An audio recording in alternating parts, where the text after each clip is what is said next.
नमस्कार, मैं हूं मनोज मुंतशिर। गौरवशाली गुजरात की इस धरती को मेरा प्रणाम और आप सबका अभिनंदन। आज मैं आप सबको एक कहानी सुनाने आया हूं, एक ऐसे कर्मवीर की कहानी जो गुजरात की इसी धरती पर जन्मा, इसी मिट्टी में लौटकर बड़ा हुआ और एक दिन पूरे भारतवर्ष का अभिमान बनकर विश्व मंच पर खड़ा हुआ। इत्तेफाक अपनी जगह, खुशकिस्मती अपनी जगह, खुद बनाता है जहां में आदमी अपनी जगह। यह कहानी अपने दम पर युग पुरुष बनने की कहानी है। युग पुरुष किसे कहते हैं? आप सबके पास अपनी अपनी परिभाषाएं होंगी। मेरी परिभाषा बहुत सीधी और बहुत सरल है। जो अपने हित से पहले देश हित की बात सोचता है, जो अपना सर्वस्व अनदेखे अनजाने लोगों पर वार देने को तैयार है, उसी को युग पुरुष कहलाने का अधिकार है। नरेंद्र मोदी युग पुरुष हैं, ये मैं और आप तो मानते ही हैं। आश्चर्य की बात है कि उनके विरोधी भी मानते हैं। अब तेरी हिम्मत का चर्चा गैर की महफिल में है। आपके मन में सवाल उठ सकता है कि मोदी का महिमा मंडन क्यों? तो जवाब यह है कि महिमा मंडन क्यों नहीं? क्यों उनका महिमा मंडन ना किया जाए जिन्होंने पूरे विश्व में हम भारतवासियों का मस्तक ऊंचा किया है, जो पिछले 8 सालों से हमारे कनस्तर में गेहूं और हृदय में स्वाभिमान भर रहे हैं, निस्वार्थ भाव से मेरे और आपके लिए दिन के 18 घंटे काम कर रहे हैं। बदला क्या है? बदला यह है कि सपने तो हम पहले भी देखते थे, लेकिन अब लगता है कि सपनों का सच होना, भारत का विश्व गुरु कहलाना और अगले 25 वर्षों में दुनिया की सबसे बड़ी महाशक्ति बन के दिखाना, ये सब मोदी है तो मुमकिन है। बधाई हो, आज हमारे प्रधान सेवक का जन्मदिन है।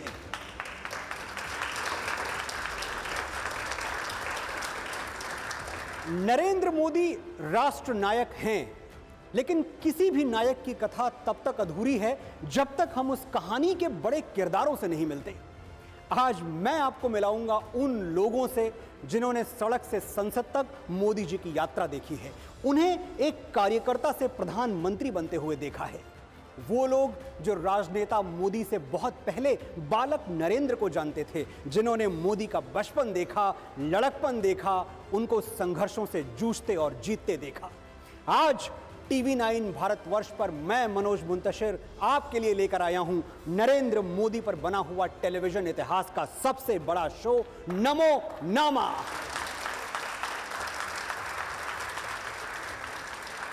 प्रधानमंत्री नरेंद्र मोदी का राजनीतिक संघर्ष कैसा था? शुरुआती दौर में जो लोग उनके साथ रहते थे वो कौन थे? वडनगर में उनके बचपन के दोस्त कौन थे? और क्या वो बचपन में शरारतें किया करते थे, या फिर उनका बचपन मेरे और आपके बचपन से थोड़ा अलग था? बहुत सी कहानियों के किरदार आज हमारे साथ हैं, लेकिन शुरुआत उनसे करते हैं। देश का प्रधानमंत्री साल के एक खास दिन जिनका बेसब्री से इंतजार करता है, वो भी पिछले 28 सालों से। पहली है ये, जिनके साथ श्री नरेंद्र मोदी भावुक भी होते हैं और खुल के हंसते भी हैं, अपने मन की बात भी करते हैं, सुख दुख भी बांटते हैं, जिनकी रक्षा की सौगंध प्रधानमंत्री की कलाई में रेशम की डोरी से बंधी है। स्वागत करते हैं प्रधानमंत्री नरेंद्र मोदी की मुंह बोली बहन का, कमर मोहसिन शेख जी।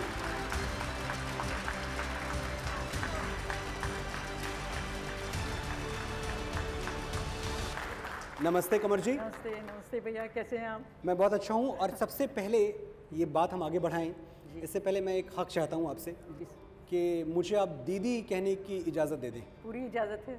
दीदी हैं आप मेरी? दीदी कहें, कुछ भी कहें, अम्मा कहें, कुछ भी कहें, सब मंजूर है। ज़रूर कहिए। मैं दीदी ही कहूँगा।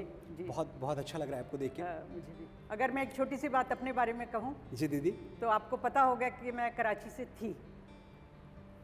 तो शादी की 20-21 साल की जब मैं हुई और शादी में मैं यहाँ जब आप कराची से थी, आपकी पैदाइश कराची की है? पैदाइश कराची से। उससे एक छोटी सी बात मुझे याद आती है जी, कि जैसे एक माँ होती है पैदा करने वाली और एक माँ होती है पालने वाली।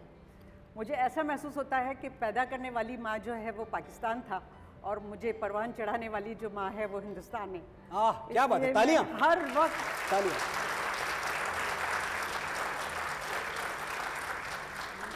मुझे हर वक्त ये महसूस होता है कि यहाँ आके जो मुझे प्यार मिला है जी। वो शायद मुझे इतना वहाँ नहीं मिलता जितना यहाँ मिला है, और मुझे इसी बात पर बहुत रोना आ जाता है और अफसोस। तो मैं ये चाहती हूँ कि मैं भी उसी मिट्टी में मिल जाऊँ जो आपने लिखा है। आप उस मिट्टी की बेटी हैं और ये तो आप जानती हैं कि ये देश बहुत प्यार करता है आपको। जी हाँ, बिल्कुल जानती हूँ मैं। अच्छा, एक बात बताएं, ये कराची का कनेक्शन क्या है? मतलब आपका जन्म कराची में हुआ? मेरा जन्म कराची में हुआ जी। और शादी जब मेरी हुई तो मैं 20-21 साल की थी जब हिंदुस्तान आई थी। आज मुझे हिंदुस्तान में आए हुए 42 ईयर्स हो गए। 42 साल हो गए। जी, जितना मैं वहाँ नहीं रही जितना यहाँ हो गई। मैं पक्की हिंदुस्तानी हूँ। दीदी, मुझे एक बात बताएं, आपकी पहली मुलाकात मोदी जी से कहाँ हुई? जब हम लोग इंडिया आए और आने के बाद यहाँ पर अपने काम की शुरुआत की, तो दिलीप भाई संघानी का आपने नाम सुना होगा। वो यहाँ पर इफ़को के चेयरमैन हैं अभी। अच्छा। उनका घर दिल्ली में था जी। और वो एमपी थे तब। जी। तो उनसे मेरे हस्बैंड की बहुत अच्छी दोस्ती थी। तो जी। जब भी हम लोग दिल्ली जाते थे, दिल्ली इस वजह से जाते थे कि मेरे हस्बैंड पेंटर हैं और हम अपने पेंटिंग का एग्जीबिशन दिल्ली में करते थे। अच्छा, आपके हस्बैंड पेंटिंग करते हैं? जी हाँ, मेरे हस्बैंड क्या बात है? प्राइम मिनिस्टर हाउस से लेके सभी जगह पर उनके पेंटिंग्स हैं, इंटरनेशनल लेवल पर भी उनके पेंटिंग्स हैं। तो एक बार हम लोग दिलीप भाई के घर गए और वहाँ सुबह से शाम तक हम रहे, लेकिन रात को मोदी जी आए।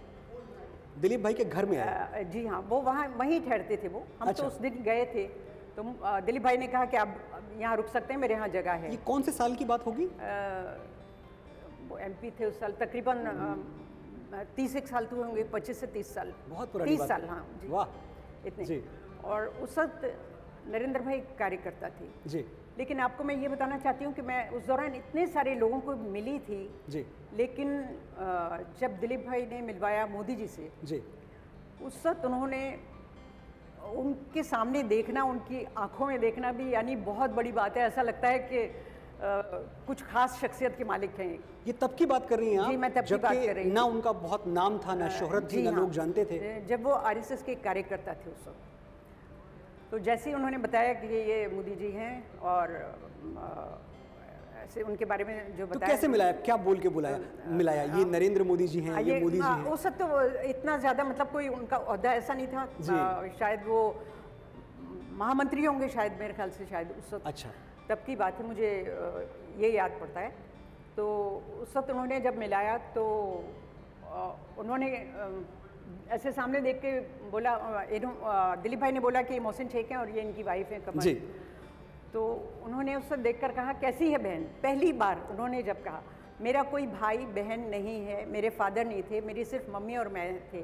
तो जैसे ही उन्होंने बोला कैसी है बहन, तो मुझे एकदम अंदर से कुछ झुरझुरी हुई। हाँ, इन्होंने मुझे बहन कहा, यानी कितने अच्छे हैं ये कि इन्होंने मुझे बहन कह के तो जो मुखातिब किया। पहला संबोधन था उनका, वो बहन का था? वो बहन का था। और उसके कुछ इत्तेफाक की बात है कि 2-4 दिन के बाद ही रक्षाबंधन का त्यौहार था। जी। उस वक्त मुझे पता था कि शायद ये जो राखी है ये भाइयों को बांधते हैं। पहले मुझे ये पता नहीं था कि ये भाइयों को बांधते हैं, मैं समझती थी कि लड़कों को खाली बांधते हैं। अच्छा। तो पहली राखी शायद मैं अपने हस्बैंड के पास भी लेकर गई थी कि मैं आपको राखी उस वक्त ये मालूम नहीं था कि ये मेरे हस्बैंड हैं। जी। तो इन्होंने मुझे डांटा और बोले कि जाओ मेरे भाई को जाके बांधो, मुझे नहीं बंधवानी। ओके। तो मुझे बहुत खुशी हुई, मैंने कहा इन्होंने मुझे बहन कहा है, तब मुझे पता लगा था कि भाई को बांधते हैं। फिर मैंने वहाँ से राखी खरीदी और उनको पहली राखी वहाँ पर तब बांधी थी जाकर। पहली जब मैंने उनको राखी बांधी थी तब मैंने उनको जो कहा था वो मैं बताना आपको चाह रही हूँ कि राखी बांधते वक्त मैंने उनको कहा कि इतने सारे लोगों को मिली थी, लेकिन ये बात मेरे दिल से किसी के लिए नहीं निकली थी जी। यानी वहाँ पर दिलीप भाई भी हैं और भी बहुत सारे लोगों को मैं मिली थी जी। राखी बांधते वक्त मैंने उनको ये बोला कि भैया मैं आपके लिए दुआ करती हूँ कि आप गुजरात के सीएम बने। वाह, क्या बात।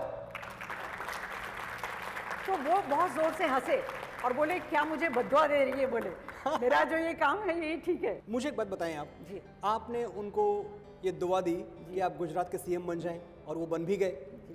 तो मैं ये जानना चाहता हूँ और मेरे जो दर्शक हैं, पूरी कहानी मैं सुना दूं कि क्या हुआ? थोड़ी सी बहुत जरूरी है, कुछ तो इसमें बात है जी, जी। इसमें तहदारी बहुत है। तो मेरे दर्शक ये जानना चाहते हैं कि क्या 2013 में आपने उनको प्रधानमंत्री बनने की भी दुआ दे दी? बिल्कुल। देखिए दी थी, इसके वो गवाह है। पहली राखी पे ये दुआ दी थी जी। और उसके बाद जब वो बन गए तब मैं उनके पास गई सामने खड़े होकर। उन्होंने मुझे दूर से देख लिया था कि वो सब लाइन होती है जो राखी बांधने आते हैं, फिर उन्होंने देख लिया तो उन्होंने मुझे बुलवाया वहाँ पर। उन्होंने मुझे कहा कि मैं हंसी और मैंने बोला देखा आप सीएम बन गए, तो बहुत खुश हुए, हंसे वो। और फिर दूसरी राखी जब मैं बांध रही थी, मैंने कहने लगे आप क्या दुआ देगी? मैंने कहा मैं ये कहूँगी कि मैं दुआ करती हूँ कि आप हिंदुस्तान के पीएम बने। तो फिर वो हंसे जोर से, वो फोटो भी है मेरे पास उनका। दीदी हुआ। जी 2024 आने वाला है, हाँ। मैं चाहता हूँ 2024 की दुआ आज आप इस मंच पे दे दें। इंशाल्लाह वो फिर से आएंगे और फिर से इसी तरीके से काम करेंगे और हम सबकी दुआएं उनके साथ में हैं। क्या बात, जरूर आएंगे, जरूर आएंगे। बहुत बहुत आभार आपका, आप यहाँ आई। इतनी बातें मैं आपसे कर सकता हूँ कि पूरी शाम पूरी रात निकल जाए। ये तो आप जानती हैं कि ये उत्सव के जो मौके हैं ये आपके भाई हमें देते रहेंगे, जी जी, बार बार देते रहेंगे। बिल्कुल बिल्कुल। तो अगली मुलाकात तक बहुत बहुत अभिवादन और आभार आपका जी। राखी की डोर मोदी जी को अपनी बहन से जोड़ती है और विश्वास का सूत्र उन्हें पूरे गुजरात से जोड़ता है। हमने प्रधानमंत्री नरेंद्र मोदी को कई बार भावुक होते हुए देखा है, खास तौर पर जब कच्छ में आए हुए भूकंप का जिक्र आता है। जब वो आपदा आई तो किसी को कुछ समझ में नहीं आ रहा था कि क्या किया जाए, लेकिन नरेंद्र मोदी को ठहरकर सोचने का होश नहीं था। वो नंगे पांव दौड़ पड़े उनकी ओर जिन्हें निस्वार्थ सेवा की जरूरत थी। वो लोग जो अपना सब कुछ खोकर भी ये आस लगाए हुए थे कि शायद आसमान से कोई देवदूत मदद के लिए आ जाए। देवदूत आया, लेकिन हवाओं में उड़ता हुआ नहीं, मोटरसाइकिल की पिछली सीट पर बैठा हुआ। उन दिनों जो मोदी जी के सारथी हुआ करते थे, जिनके हाथों में मोटरसाइकिल की स्टीयरिंग थी, आज वो हमारे बीच हैं। मैं स्वागत करता हूं श्री दिलीप देशमुख जी का।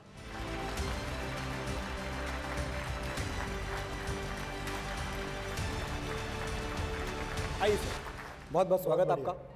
दिलीप जी, हम जब अभी बातें कर रहे थे कि कैसे आप नरेंद्र मोदी जी के सारथी हुआ करते थे, जो पूरा देश चला रहे हैं, और अब तो मैं ये कह सकता हूं कि सिर्फ देश ही नहीं, जो विश्व की नीतियां हैं, दुनिया की नीतियां, वो भी मोदी जी उनमें थोड़ा बहुत दखल रखते हैं आजकल।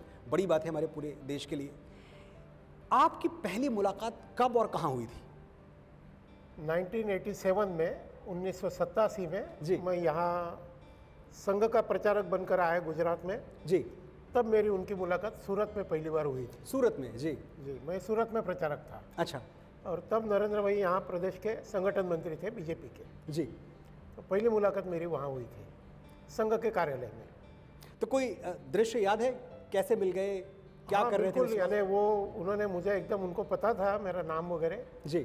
तो उन्होंने मुझे पूछा था कैसे हो, क्या है जी। एकदम स्वाभाविक, जैसे एक प्रचारक एक कार्यकर्ता दूसरे कार्यकर्ता से मिलता है, कुछ बातें सूरत की वगैरह उन्होंने पूछी और ऐसे बातचीत होती थी। और ये जो कच्छ में आपदा आई जी, जब इसकी खबर पहली बार आपने सुनी या उन्होंने सुनी, तो कैसे आप दोनों कनेक्ट हुए एक दूसरे के साथ?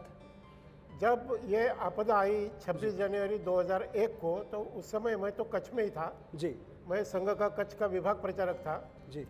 और दूसरे दिन सुबह 27 तारीख को, क्योंकि उस समय तो कम्युनिकेशन का कोई माध्यम नहीं था, जी।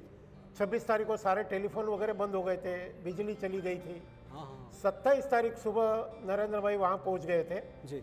और कुछ लोगों के साथ वो आए थे अलग फ्लाइट से यहाँ से। और 27 तारीख सुबह वहाँ का एक जुबली ग्राउंड है, उस ग्राउंड में मेरी उनकी मुलाकात हुई। 4-5 दिन के बाद वो फिर से आए थे। ये जो मोटरसाइकिल वाली मेरी जो फोटो है, और कई बार हम उनके साथ मैं मोटरसाइकिल पर गया हूँ।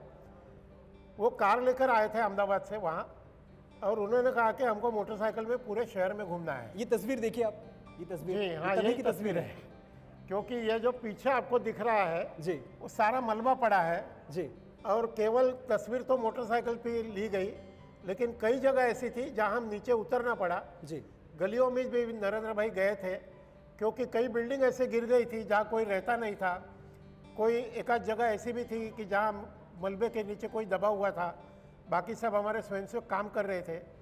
और उस समय एकदम नरेंद्र भाई, आप ये फोटो में भी देखेंगे जी, वो जिसको कहते हैं कि एक स्तब्धता के साथ वो देख रहे सारा दृश्य जी। और उनके मन में कोई योजना घटित हो रही थी कि अगर मौका मिला तो मैं क्या कर लूँगा।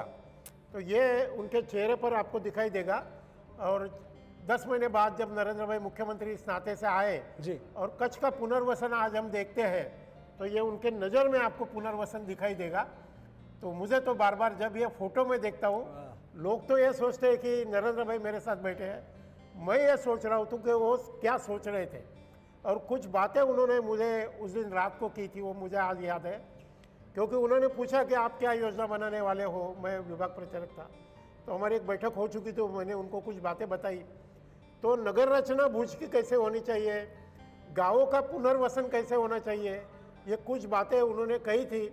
और आज अगर आप जाएंगे और जो जो नए गांव बने हैं कच्छ के, उस नए गांव में अगर आप जाएंगे तो एक गांव में नरेंद्र भाई का विजन आपको दिखाई दे देगा। ऐसी बातें। दिलीप जी, मैंने कुछ दिनों पहले एक फिल्म के संवाद और गीत लिखे थे, उसका नाम था भुज, भुज द प्राइड ऑफ इंडिया। तो उस फिल्म पे काम करने के दौरान मुझे थोड़ा बहुत मौका मिला कि मैं भुज पे और कच्छ पे रिसर्च करूं, और मुझे ताज्जुब हुआ कि जिस तरह से आज भुज और कच्छ अपने पैरों पे खड़ा है, जितनी खुशहाली है, जितनी रौनक है, जितनी रोशनी है, वहाँ लगता ही नहीं कि इतनी बड़ी त्रासदी से ये इलाका गुजरा है। यानी मुझे कई बार ये लगता है जैसे हम हमारे प्राचीन कथाएं सुनते हैं, जैसे भगवान राम की कथा सुनते हैं, कृष्ण सुदामा की कथा सुनते हैं, तो मुझे कई बार ये तुलना करने का मन में होता है। कृष्ण सुदामा की जैसे कथा है, वैसे मेरे जैसे हजारों कार्यकर्ता की ये कथा है। हम सुदामा ऐसे हजारों कार्यकर्ता है, और हमारे लिए नरेंद्र भाई जो है वो भगवान कृष्ण है। वाह, क्या बात है।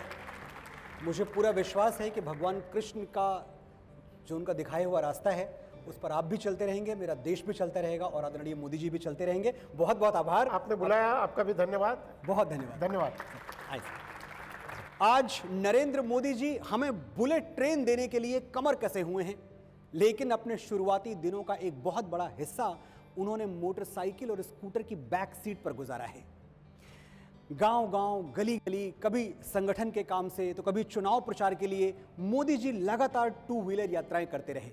आज हमारे साथ एक और मेहमान हैं जिन्होंने मोदी जी को स्कूटर पे जम के सैर करवाई है।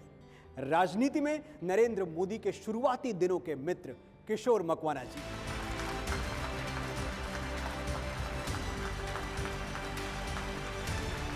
नमस्कार, आए।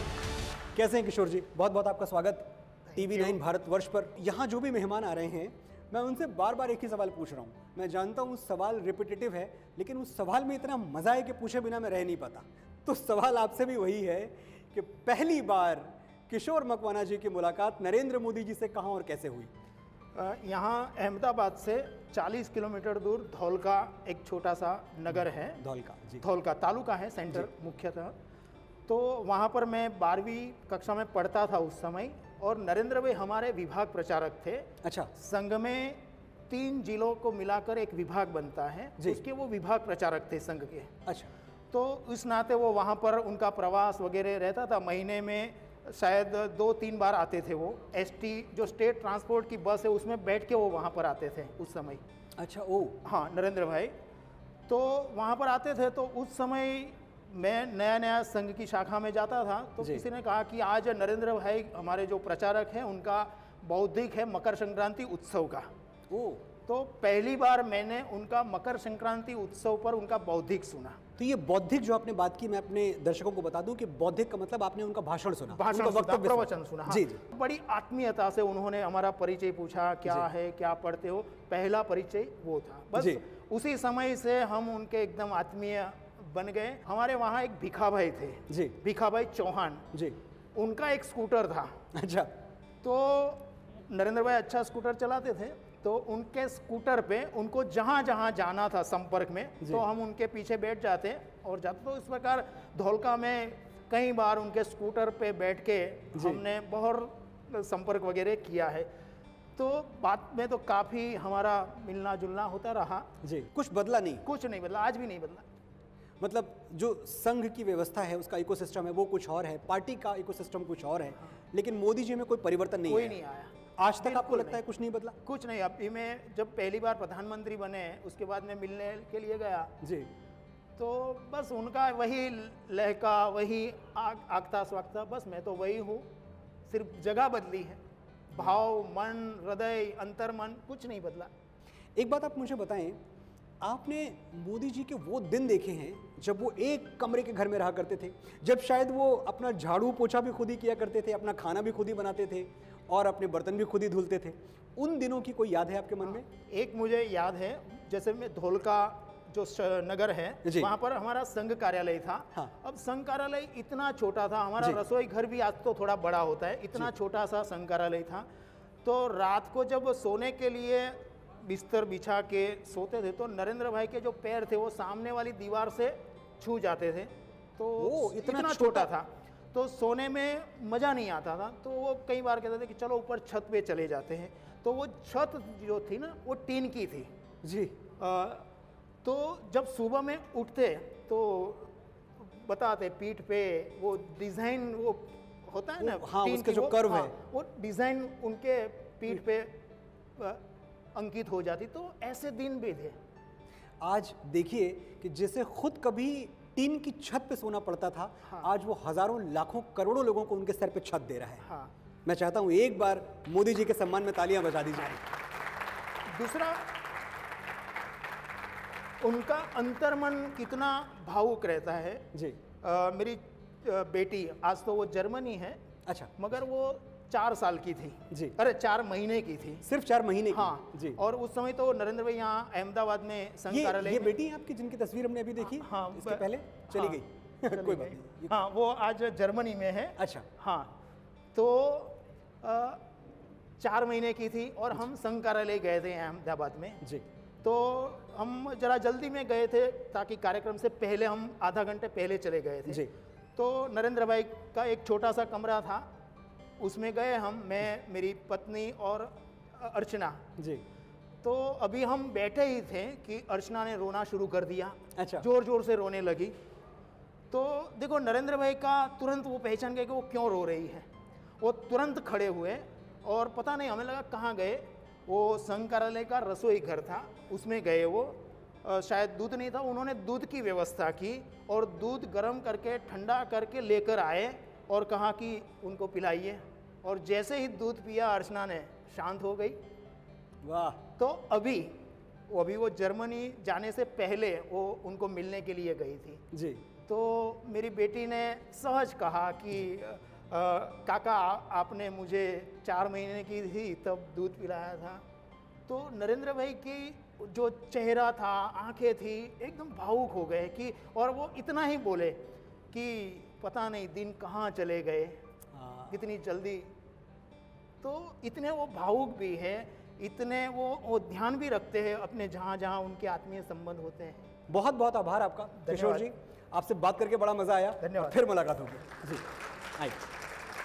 नरेंद्र मोदी जी की कथा के एक प्रमुख किरदार ने हमारे लिए संदेश भेजा है, आइए सुनते हैं। सचमुच में वो सुपर ह्यूमन है। एक व्यक्ति में इतनी क्षमताएं हो सकती है, ये कभी देख के हम आश्चर्यचकित रह जाते हैं। वो भारत को भगवान का वरदान है। मेरी मुलाकात उनसे,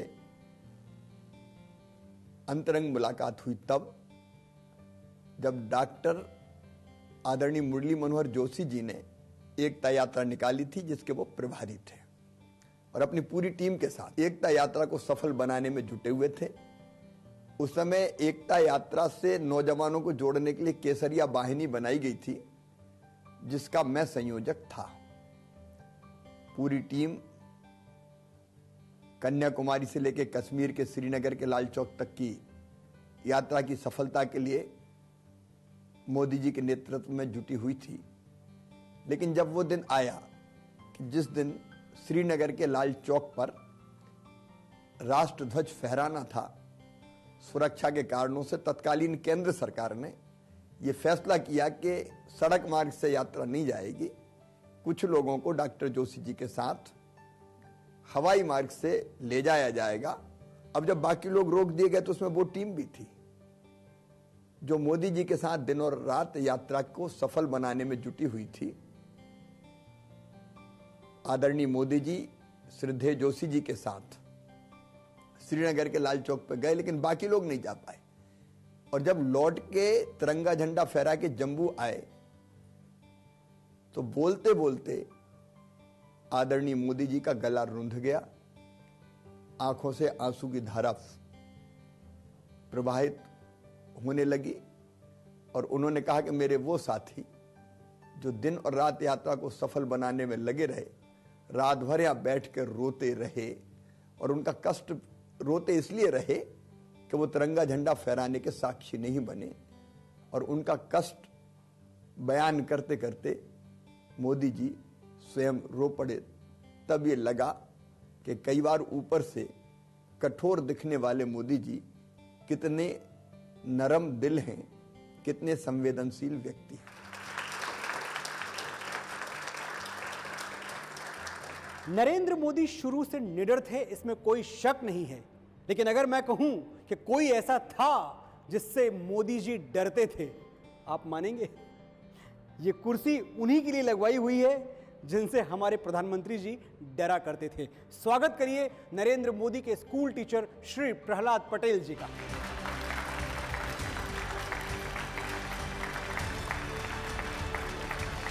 सर आए।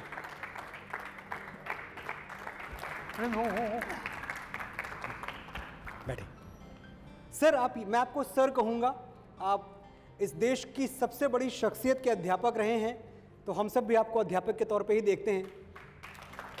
जितने लोग आपको टेलीविजन पे देख रहे हैं, उन सब के सर श्रद्धा में झुके हुए हैं कि आपने इस देश को नरेंद्र मोदी दिया। आपका विद्यार्थी इस देश के सबसे बड़ी कुर्सी पे बैठा, कितनों का कल्याण किया, कितनों का भला किया। एक बात आप बताएं सर कि बचपन में, मैं नरेंद्र मोदी नहीं कहूंगा, जो बालक नरेंद्र था, बच्चा नरेंद्र, वो कैसे थे? शरारती थे या बड़े अनुशासित थे, डिसिप्लिन थे, कैसे थे? बड़ा होनहार लड़का था, ऐसा मुझे मालूम पड़ गया था। अच्छा, तभी पता चल गया था? ये इसके जो कार्य सिद्धि, कार्य लोगों के साथ व्यवहार, बचपन उम्र के साथ जी अच्छा था, इसीलिए मुझे ऐसा लगता है कि कुछ बनेगा। तो आपको तभी से ऐसा लगना शुरू हो गया था कि आगे जाके ये बहुत नाम करने वाले हैं, बहुत बड़े आदमी बनने वाले हैं? ये तो स्वाभाविक ही लगता है ना जी। नरेंद्र मोदी जी को आपने कौन से विषय पढ़ाए थे, कौन से सब्जेक्ट्स पढ़ाए थे? मैंने गुजराती और संस्कृत दोनों पढ़ाए थे। अच्छा, गुजराती भी पढ़ाए? वक्तृत्व का गढ़तर भी मैंने किया था। तो वो जो इतने अच्छे वक्ता हैं, इतना अच्छा भाषण देते हैं, पूरी दुनिया में उनके स्पीच को बड़ी इज्जत से देखा जाता है, तो वो सब आपसे शुरू हुआ था? बोलना आपने सिखाया, भाषण देना आपने सिखाया? ये सही बात है, ये कहने में कोई ऐतराज मुझे नहीं है जी। बीएन हाई स्कूल में मैं टीचर था संस्कृत का और गुजराती का जी, और सारा स्कूल का जी। ये वक्तृत्व, बच्चों का घड़तर, ये सब कार्य मेरे पास था। नरेंद्र मोदी सबसे टोच पर था, इसमें कहने में मुझे कोई ऐतराज नहीं है। वाह। उनके पिताजी की चाय की दुकान थी जी। अच्छा, मैं अपने दर्शकों को बता दूं कि मैं ऊंची आवाज में इसलिए बोल रहा हूं ताकि सर को सुनने में आसानी हो। सर, मोदी जी के जो पिताजी थे, उनकी चाय की दुकान थी? हाँ, सही से बात। और वहाँ वो मोदी जी भी काम किया करते थे, हाँ, अपने पिताजी का हाथ बटाते थे। तो ये वाहन की बात नहीं, लेकिन पिताजी को मदद रूप होते थे, मदद करते थे ना उनकी। तो उनको समय मिलता था कि चाय की दुकान पे हाथ बटाएं और फिर स्कूल में पढ़ाई भी करें? इतना टाइम कैसे निकलता था? बाजू में ही स्कूल थी, तो जब समय मिलता तो पिताजी से मिलता। अच्छा, मदद रूप होने के लिए। तो आपको इस पे कभी आश्चर्य नहीं हुआ कि एक लड़का जो अपने पिता का हाथ भी बटा रहा है, घर के काम में भी सहयोग कर रहा है, वो इतना अच्छा विद्यार्थी भी है? ये तो सही बात है। मैंने गुजराती और संस्कृत जो वर्गों में पढ़ाया जी, प्रथम नज़र से ही मुझे मालूम पड़ गया कि इसमें कुछ जवाहरात है। ये मानना पड़ेगा कि आचार्य चाणक्य ने आज से 2400 वर्ष पहले कह दिया था कि शिक्षक साधारण नहीं होता। एकदम सच है, शिक्षक साधारण नहीं होता। कभी ऐसा हुआ कि जो आपका सब्जेक्ट है उसके दौरान कभी ऐसी कोई परिस्थिति आई हो कि आपको डांटना पड़ा हो मोदी जी को बचपन में? नहीं, ऐसा तो कुछ नहीं। कि सही अर्थ में स्टूडेंट ही था, गुरुओं का रिस्पेक्ट करता था जी। और यदि अपने दिन में कोई बात नहीं जानती थी तो आकर मिलता भी था। होनहार लड़का था। आपको नमन और मैं आशा करूंगा कि आपसे फिर कभी मुलाकात हो, आपका आशीर्वाद ले पाऊं मैं। प्रणाम सर। आए आए सर, आराम से। अब मैं इस मंच पर जिन्हें बुलाने वाला हूं वो नरेंद्र मोदी जी के बचपन के दोस्त हैं, सचमुच बचपन के दोस्त हैं। ऐसा मुझे बताया गया है कि कक्षा 1 से लेकर कक्षा 8 तक दोनों साथ पढ़े हैं। तो जाहिर सी बात है कि जब हम इनसे बात करेंगे तो हमें मोदी जी के बचपन में झांकने का एक अवसर मिलेगा। मैं मंच पर आमंत्रित करना चाहूंगा डॉक्टर नागजी भाई देसाई को। स्वागत है सर।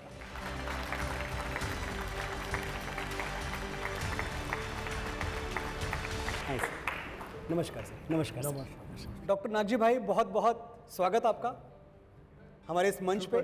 शुक्रिया। बहुत बड़ा दिन है, आपके मित्र का जन्मदिवस है, सारा उत्सव उसी के लिए है। टीवी 9 भारतवर्ष ने ये पूरी शाम सजा रखी है और मैं इस मंच पे बहुत देर से बोले चला जा रहा हूँ। अब एक ऐसा वक्त आ गया है कि मैं चुप हो जाऊं और आप बोलें, क्योंकि हम सबको और इस पूरे देश को ये जानना है कि बचपन के मोदी कैसे थे। मैं डॉक्टर नागजी भाई देसाई जी, पूर्व प्रमुख वडोदरा नटरबाड़ीना और माननीय श्री नरेंद्र भाई जी, 1 धोरण से 11 धोरण तक साथ में रहे, साथ में पढ़े और साथ में खेले। 1 धोरण से 11 धोरण ओल्ड एसएससी तक, पहली कक्षा से 11वीं कक्षा तक आप साथ में रहे। वाह, बहुत लंबा साथ रहा बचपन का। और बचपन से ही माननीय श्री नरेंद्र भाई चपड़, चंचल और कुशल विद्यार्थी थे। अच्छा, और उसको स्पष्ट व्यक्ता थे, त्वरित निर्णय लेने वाले थे, सत्य से आग्रही थे और स्वच्छता से आग्रही थे और खादी से आग्रही थे। बचपन से वो टूटी बॉय वाला शर्ट और चड्डी पहनते थे। अच्छा, और बाद में हम 1 से 7 धोरण तक प्राइमरी स्कूल में पढ़े और 8 से 11 तक बीएन स्कूल में पढ़े। तो वो जो कपड़े पहनते थे वो स्वच्छ और सुंदर कपड़ा का उसको शौक था जी। वो बचपन में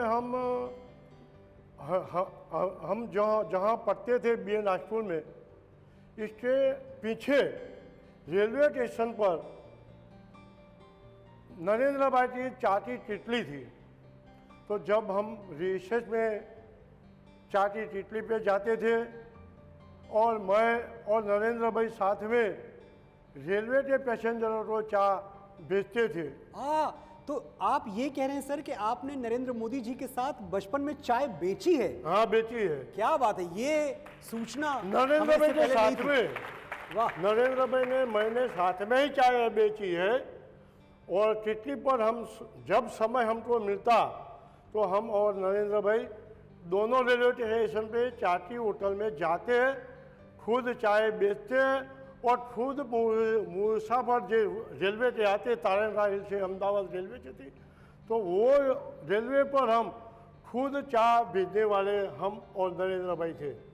वाह, ये भारत के संविधान की ताकत है कि यहाँ एक चाय बेचने वाला देश की सर्वोच्च कुर्सी पे बैठ सकता है। इस संविधान को नमन है हमारा।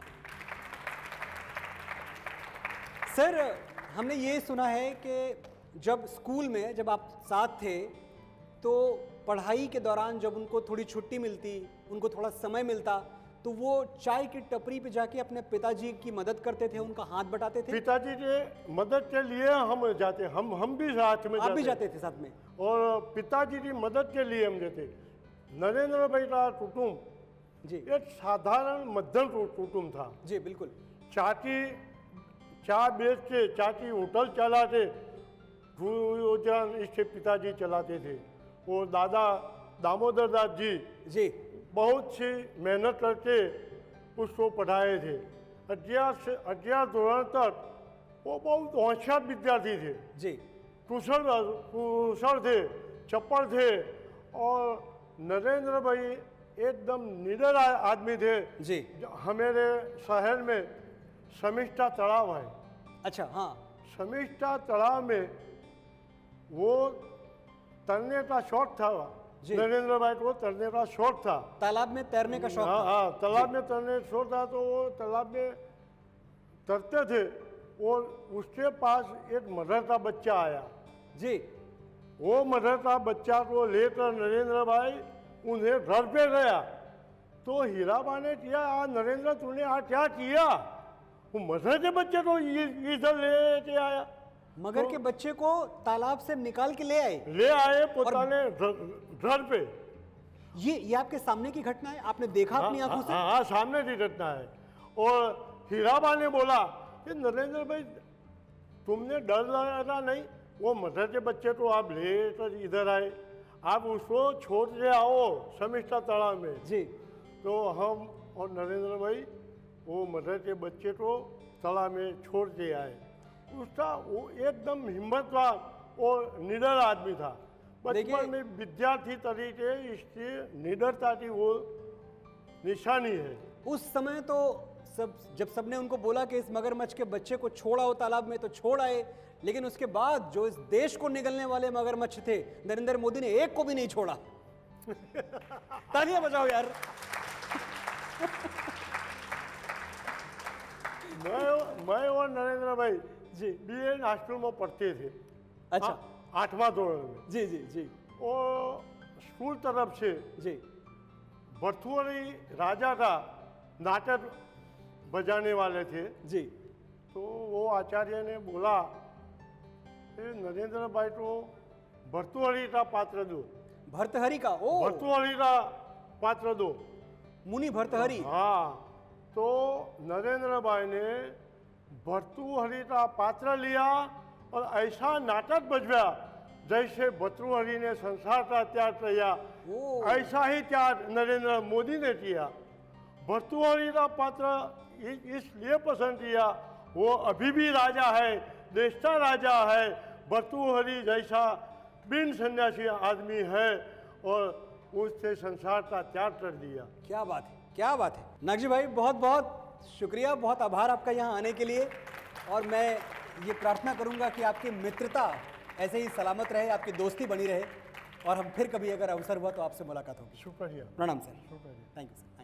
हमें एक और संदेश प्राप्त हुआ है उनसे जिनका मोदी जी की जीवन यात्रा में बहुत बड़ा योगदान है। आइए सुनते हैं। प्रधानमंत्री मोदी जी सदैव और सजीव संपर्क में रहते हैं कार्यकर्ताओं के साथ, और उनके ऑफिस में इसकी भरपूर व्यवस्था है, और हर चीज़ को रिस्पॉन्ड करना उनके ऑफिस और उनके द्वारा किया जाता है। प्रधानमंत्री जी का सजीव संपर्क के बारे में अगर मैं बात करूं, तो कोई भी उनका दौरा होता है तो उसके पहले वो हमेशा पार्टी को बताते हैं कि मैं वहाँ जाने वाला हूँ और वहाँ पर पार्टी की दृष्टि से मेरा क्या उपयोग हो सकता है। कार्यकर्ताओं से मिलने के लिए इच्छा व्यक्त करते हैं, ज़्यादा से ज़्यादा कार्यकर्ताओं से मिल सकें। कौन हेलीकॉप्टर से उतर कर के उस समय कुछ लोगों से मुलाकात हो जाए, कुछ से मंच के पास मुलाकात हो जाए, कुछ के साथ और कहीं मुलाकात हो जाए, फिर अलग से बैठ कर के भी बातचीत करते हैं। ये उनका कार्यकर्ता के प्रति जो समर्पण है वह प्रतिलक्षित करता है। सेवा पखवाड़ा सही ढंग से करोड़ों कार्यकर्ता अच्छे से मनाएं और समाज की सेवा करें, यही उनके लिए जन्मदिन मनाना सबसे उत्तम रहेगा।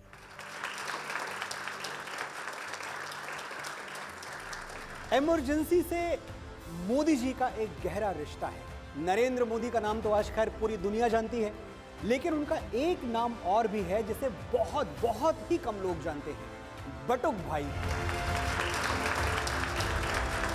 हम सब एक व्हीकल में थे और नरेंद्र भाई हमारे आगे 2 व्हीलर्स पर थे। अच्छा, वो चला रहे थे? हाँ, खुद चला रहे थे, अकेले थे जी। मालूम नहीं था कि सामने से all of a sudden police आएगी। ओ, सामने पुलिस, बीच में नरेंद्र भाई और पीछे हम सब। ये पुलिस को देख करके नरेंद्र भाई ने वो सिग्नल बताई कि मैं राइट को जाता हूँ और फिर लेफ्ट को आप जाना है। जी।